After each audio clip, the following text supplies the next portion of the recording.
Mike Reed made me very, very ill that it's put me on these diazepam tablets. I'll get a bit closer so you can see.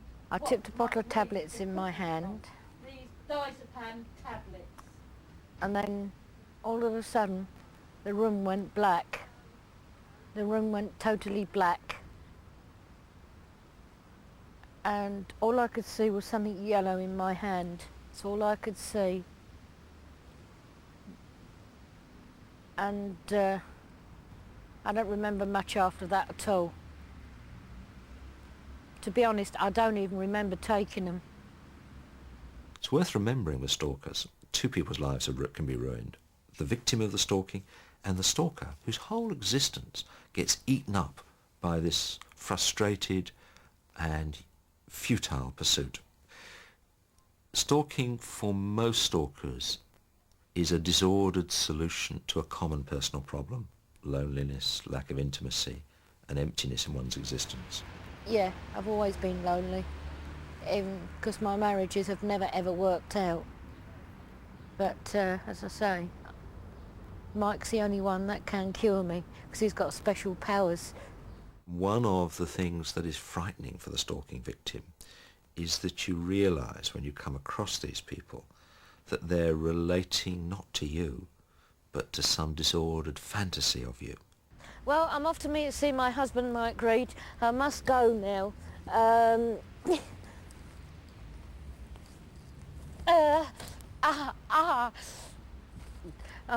just going to pick me bag up and go for me train. Lovely t-shirt printed. Yeah. Yeah. The most common way in which the famous are plagued by the stalkers or their excessive admirers is by letters and communications and unsolicited gifts. You can often tell in letters people write you by the writing, strangely enough. You can look at the envelope and go, yeah, I can tell. There's nothing specific where you can say, it's block capitals, or it's very squiggly writing, because some people, like me, for example, have appalling writing anyway. So the writing is often a bit of a giveaway. I don't know what it is because I'm not a graphologist. When we look at a piece of handwriting to analyse it, we look at a number of factors.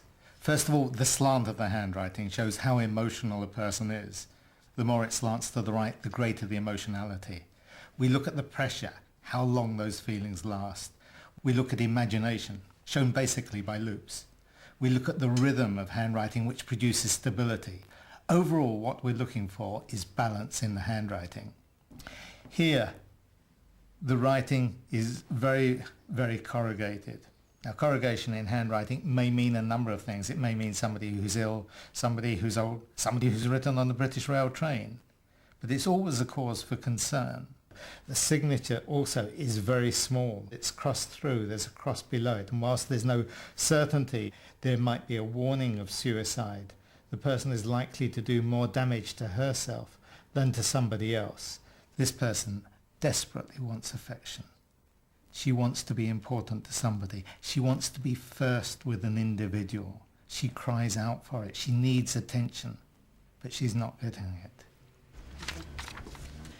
Here's a selection of the letters that Blue Tulip Rose Reed has sent to Classic FM since Mike joined as the breakfast DJ in March.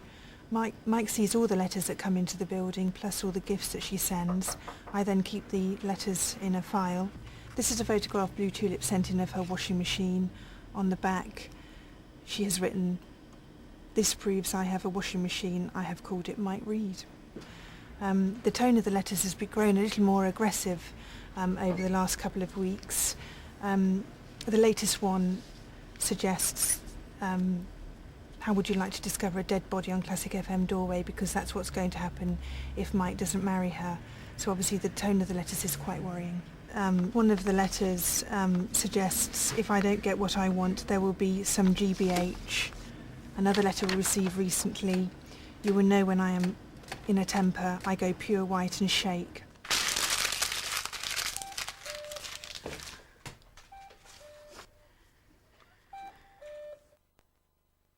I've just come from the Camden Town train station. I'm not going to Classic FM. I'm going to a prison camp because everyone there are treated like prisoners. People that listen to you, obviously, and watch you on television, listen to you on radio, are very important because it's the only reason you're doing what you do is because they're there. If they weren't there, you wouldn't be doing it. But of course, you know, as with everything, there are shades of grey, and most people are fine.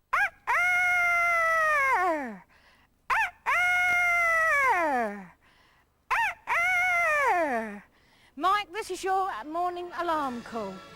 The wackiness goes on and on, folks. It's 20 to 9, and the other day we did the top 10 tennis films, and now, hot on the heels, come the top 10 tennis songs. I worked for many, many years in the music business with people like Mark Boland, Frank Sinatra, Cliff Richard, some of the biggest acts around. I mean, we used to say in my day, they were nutters. They was everywhere. They was everywhere, outside your house, in your garden, everywhere. I mean, this word stalker is a new word. I think it's an American word. They've been around, these schmucks, these idiots, these nutcases have been around for years and years and years. Ah, here's the prison warden now. Good afternoon. Good afternoon.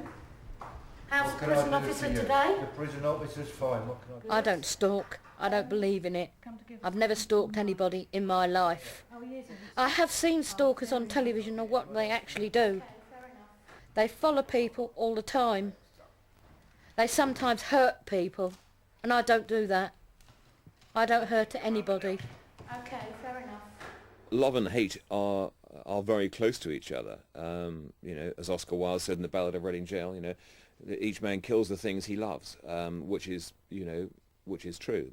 I think you only worry about things really when somebody turns up, or, for example, and somebody lie down in front of your car, or, you know, snap the aerial off when you can see their knuckles going white. Hello. Hi. I'm Suzanne. Hello, I'm Hello. Mrs. Reed. Hello. Mrs. Mike Reed. Yes. Mrs. Mike Reed. Yes. I changed my name to Blue Tulip Rose Reed, spelt R-E-A-D. Certainly will. I will not be called anything else. Have you ever known anyone go celibate for the guy they love? In case you don't know what that means, I do. you do. Right? What do you think his girlfriend thinks about that? He hasn't got any. He hasn't got any. But he has now me. I'm a jealous woman. So, I've never hurt anybody. I've never hit anybody. I've never ever stalked anyone in my life. I know where he works. I do not come down here every day because I cannot afford to. I know When I saw that piece in the paper about me stalking, I was going to go down to that prison place and I was going to literally tear the joint limb from limb. Great. I've let the whole lot out. I've literally spilt it to the programme manager and I'm feeling top banana. If I was now managing a pop star, or an actor, a famous actor, or whatever they call them, yeah, I'll be, you know, put an ad in the paper. Stalker wanted. Give me an M, give me an I, give me a K, give me an E, give me an R, give me an E, give me an A, give me a D, give me my green, yeah! That's better. I feel better for that. Mike Reed's mine! Mike Reed's mine!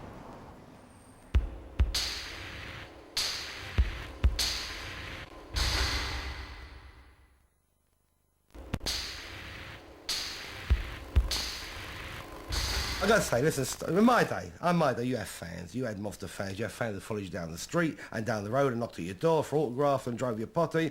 But they were pleasant. But in this day and age, you know, from what I see and read in the papers, it's become over the top. The German doctor isn't the